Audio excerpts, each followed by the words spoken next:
Warning. This video contains alien creatures that may look like parts of the male anatomy. Viewer decapitation is advised. Hello! Today on Outside the Box Reviews, the violence has arrived as we kill everything with the War Party. We're going beyond hell in this carnival of chaos and unleashing Ragnarok on this toilet earth. So before we sink too deep into the bloody pit of horror, let's take a look at the H.O.P. Toys newly released figure of the fallen leader of the scumdogs of the universe, Oderus Urungus. That's right, the highly anticipated H.O.P. or High on Plastic Toys Oderus Urungus GWAR figure has finally made it into my hands. I just checked my email. I pre-ordered this thing about a year ago, actually a little over a year ago at this point. I think it was July of 2021, and I'm recording this at the tail end of August of 2022. It was held up due to manufacturing delays in China, shipping issues, all kinds of fun crap, but I am thrilled to finally have this thing in hand. GWAR action figures are something that I've always wanted to have in my collection. I've been a fan of the band for many years now. I think I saw my first GWAR show back in 2005, and I've basically been hooked ever since. And while the band does put out a fair bit of merch, translating the band members into action figures has never been something they've done too much of. I believe there's been a few false starts, a few different statues, and while this isn't really the realistic, highly articulated figure that I'd still love to get, it is probably the best thing I've seen them put out on this front so far. And it's very fitting. I believe at the time of recording this, Dave Brocky's birthday would have just passed, so it's kind of the perfect week to get this thing in. So let's go ahead and take a closer look at Oderus here. I'm going to apologize in advance. These last few videos I've been doing on my new camera that seems to work just fine when I'm filming myself, but when I go to film figures and get really close up, I've been having some focus issues. So I'm still working to figure that out and get some better quality footage in here, but I'm going to apologize in advance. But yeah, this whole thing is very cartoony in its style. It's actually funny because I put the backdrop here of two albums that I couldn't get into that introduction sequence that both have photos of the band on them, but it kind of reminds me more of, say, the Bloody Pit of Horror art or something like that, where it's what the characters in GWAR would be like as actual alien monsters and not dudes in costumes. The colors on this are very bright. I should also mention that this did come in a couple different color variants. This was considered the fully painted version. There's also like a glow-in-the-dark translucent blue and an orange with green ooze variant. This is the one that looks most like the Oderus costume, so it's the one that I wanted to get. The detail on the face is really nice. We kind of have those little dangly bits there under his chin. We have a very snarling looking face sculpt, kind of pockmarked and gross looking.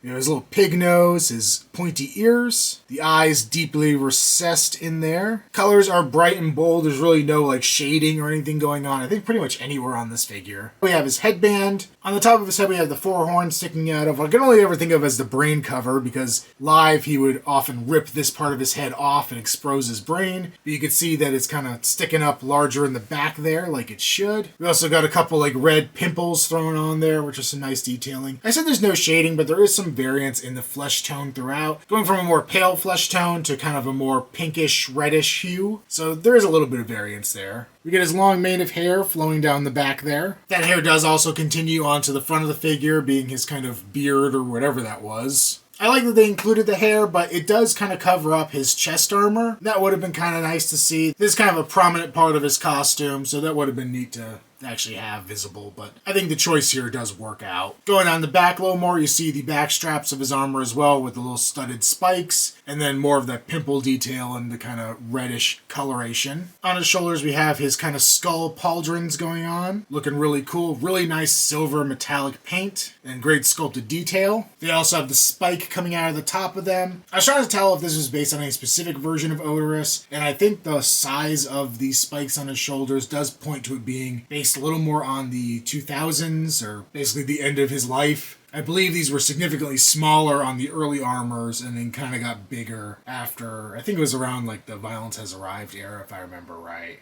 I do like that they included the detail of having the strap from the shoulder pad going around his upper arm there. You can see that on both sides. The detail pretty much mirrors itself. In reality, these would be kind of on like shoulder pads that were connected to his chest armor. So the fact that they can kind of move independently of his torso isn't super realistic. But on a figure like this, I don't really care. But say if we got like, you know, a more traditional action figure of Oderus, I would want that detail preserved. There's more of that kind of pimply detail on his arm, but not really much paintwork going on up there by the shoulder pad. We do have a spiked gauntlet that looks really good. And then it goes down onto his hand, which is once again that flesh tone, but has the sharp spikes around the knuckles and then his black claws as well.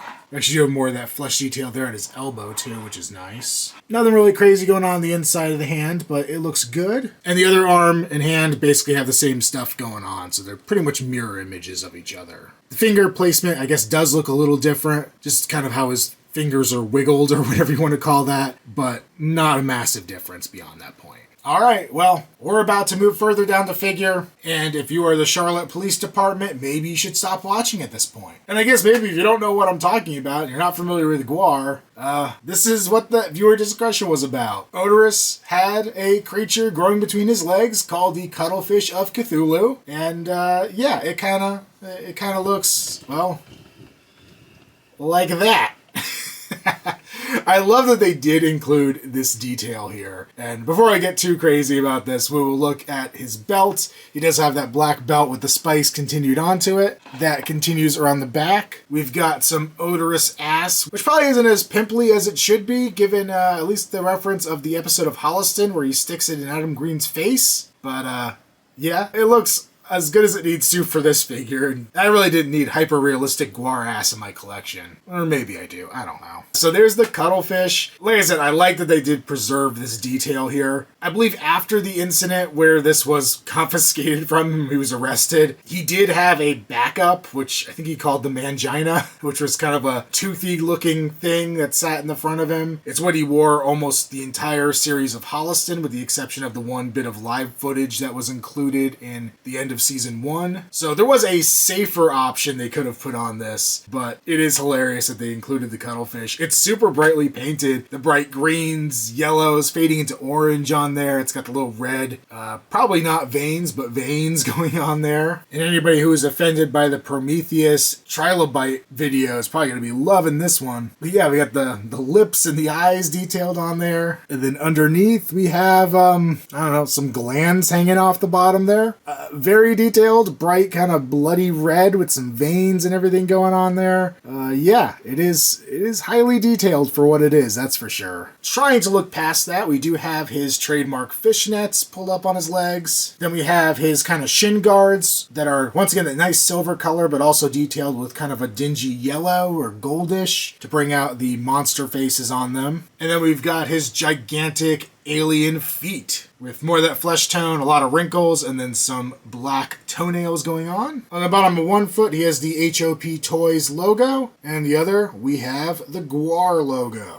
Because of the nature of this being a vinyl toy, there's really not a whole lot of articulation. The arms will both rotate forward and back, and then he will rotate at the waist. It feels limited because it's kind of a oval shape. I don't really know if it's even supposed to be articulation. It's really just kind of how the figure was assembled, but he does have a little bit of swivel going on there. So really inarticulated as a figure, but it's basically what I would have expected. Would have been cool maybe if his head was separate and you could rotate a little bit, but with all that hair, you would have had to make that out of a different material. It would just become a mess really quick. Same with like the hands or something. Would have been cool, but ultimately doesn't make that big of a difference. For a size comparison, here's the only other really official GWAR figures I have in my collection. These are, I think they were the Knuckleheads Wave 1 figures, which they aren't really figures, they're more just like little tiny plastic statues. I think these went up for order after Oderus did and arrived way before he did, so these managed to skirt by the same issues that H.O.P was having, but obviously these were done by a different company, so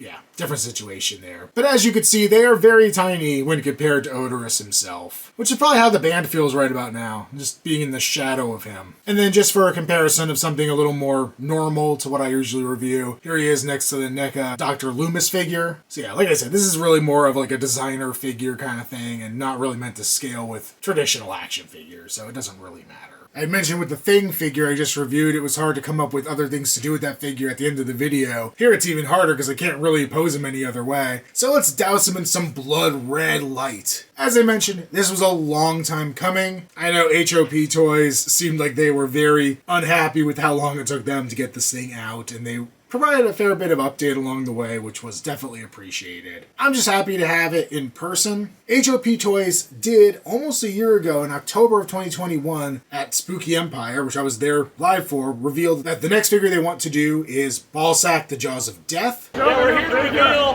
the new GWAR figure. Second figure in the series. We're making them all eventually, but this is Max. This is the second figure in the series. So here we go. Balls Yeah! Jaws of Death! They are to scale. All the figures are going to be to scale as if like if you had the whole band, they would be like the right sizes.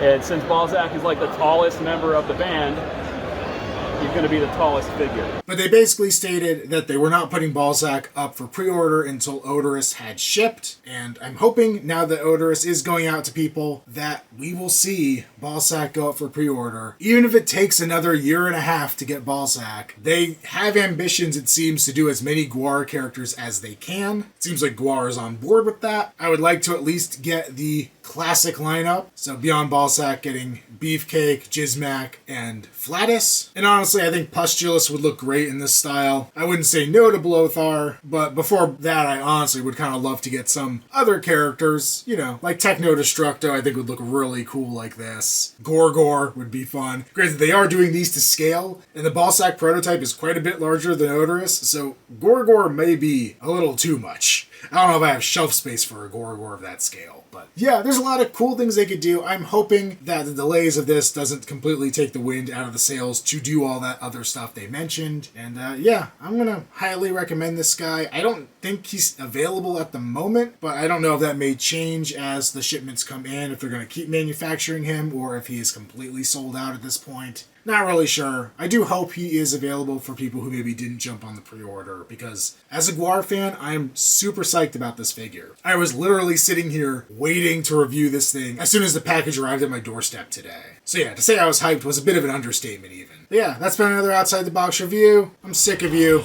See you next time.